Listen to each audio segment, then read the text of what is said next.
Hey guys, attention just for a second.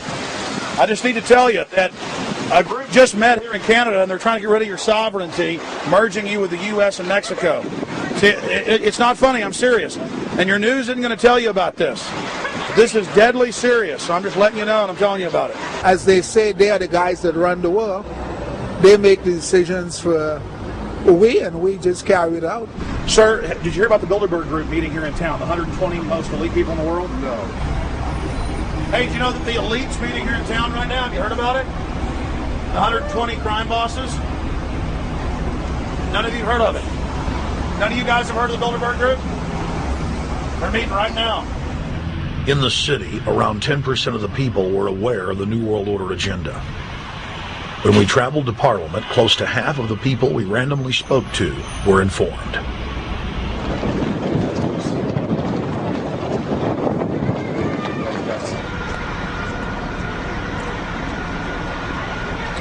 Ma'am, what did you say about the American Union? He said it's going to end up happening.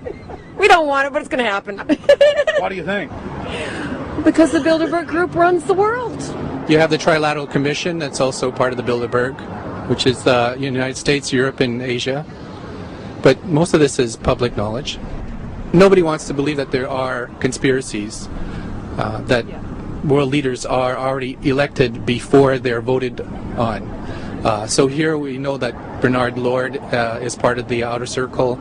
I was surprised to read that Harper addressed the group in 2003 because my understanding was nobody gets into politics without becoming part of the Bilderberg Group.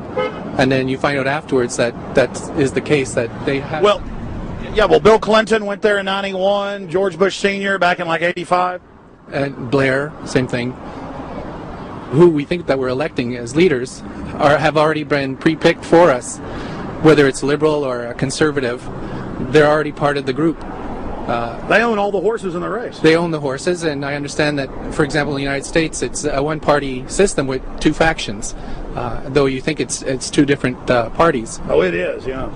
So it's like Bill Clinton constantly vacations with the Bushes, and they call him their son, and they actually staged all that in 92, and all that's come out.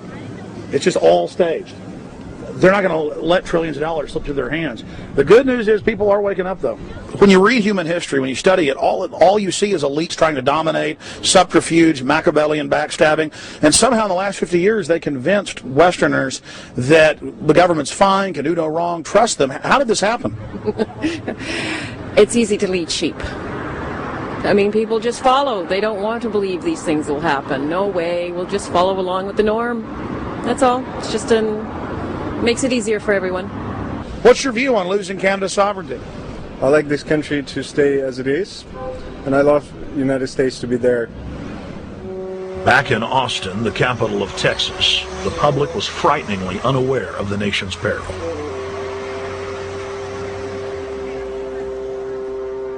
Have you heard about the North American Union? Not really, no. I don't watch TV. No, I haven't. Interesting. I was not aware of that. I don't know exactly what you mean, so... I don't think there's going to be a merger of the three nations. No, I have not. No. No, I didn't know this was happening, so... Yes, I have. I haven't. Oh, you have heard about it? Yes. After that big rally the other day, don't know about it? I don't know about anything. No, I have not. Have you heard of the European Union? I have, yes. Are you aware of the European Union? Oh, yeah, of course. Have you heard about the European Union? Heard about them. Do you know about the European Union? No. Europe, 15-member group expanding? A what? 15 nations of Europe merging in 2000. Whatever. For over 50 years, the Bilderberg Group constructed the European Union by stealth under the guise of trade deals. Now the elite are using the same secretive program to complete the North American Union. But this time, superstate integration is on the extreme fast track. International agreements like NAFTA, GATT, and APEC were just stepping stones in the formation of the NAU. The North American Union was officially born at Baylor University in Waco, Texas, on March 23, 2005. The leaders of the United States, Mexico, and Canada told the press that they were only meeting to discuss trade. It soon leaked that a secret meeting had been held during the Security and Prosperity Trilateral Summit. The three governments had refused to release the secret agreement to the people. In September of 2006, their treasonous operation was blown wide open. From September 12th to September 14th, in Banff, Canada, hundreds of elected and appointed government leaders from Canada, Mexico, and the United States met in secret. On the last day of the conference, someone inside the secret North American Union Forum leaked the agenda. The front pages of newspapers across Canada carried the story. The Judicial Watch Foundation submitted Freedom of Information Act requests to obtain the full agenda and minutes of the secret assembly. Many federal agencies refused, citing national security. The foundation finally succeeded and did receive thousands of pages of documents. The documents marked unclassified are the blueprints of a shadow government ruling by bureaucratic and executive fiat. The pages chronicle an already operating North American Union. Transportation, law enforcement, agriculture, regulation, banking, manufacturing, construction, education, immigration, and even the military are being merged with no input from the people or their elected representatives in Congress and Parliament. One of the first items on their agenda was to stress how important it was that their plan, quote, be carried out by stealth. The controllers also talked about exploiting the public's fears of climate change to push a continent-wide tax to fund the new government. Globalist tool Robert Pastor is incessantly paraded on the world stage as the man behind the North American merger. When he testified before Congress, he pushed the idea of a continental security perimeter that erases national boundaries and merges the security apparatus. The best way to secure the United States today is not at our two borders with Mexico and Canada, but at the borders of North America as a whole. In fact, the North American Command, based in Colorado Springs, Colorado, was clearly running the meeting in Canada. For the past decade, the Pentagon has been training with Mexican and Canadian forces and has openly discussed using them inside the United States for disasters and to quell domestic unrest. There are already over 100,000 non-U.S. citizens serving in the U.S. Armed Forces. The Pentagon is now expanding its recruiting centers in Mexico, the Philippines, and Eastern Europe. Big city police departments nationwide are lobbying to change laws so they can recruit non-citizens to join the police force. What we are witnessing is a Red Dawn scenario in slow motion.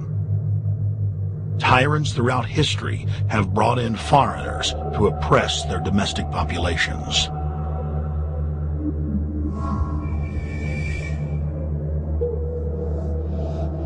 When their coup by stealth was exposed, the three governments went into damage control mode. The Security and Prosperity Partnership quickly staged a show summit that was held in Ottawa, Canada in February of 2007. It is the only way that we can achieve security and prosperity for our people is through this cooperation. We actually occupy one physical space, the North America. We've also had a chance as foreign ministers to talk about how we cooperate in the region and indeed in the world. Protesters who were upset about losing their countries and freedoms were not tolerated. A couple of weeks ago, Al-Qaeda is supposed to. Whatsoever, the Security and Prosperity Partnership has been signed without any sort of parliamentary debate. Globalist publications have been open with their frustration that the population has not bought their latest PR stunt. As integration inside the European and American unions accelerates, the superstates themselves are being merged. On April 30th, 2007, a summit was held at the White House.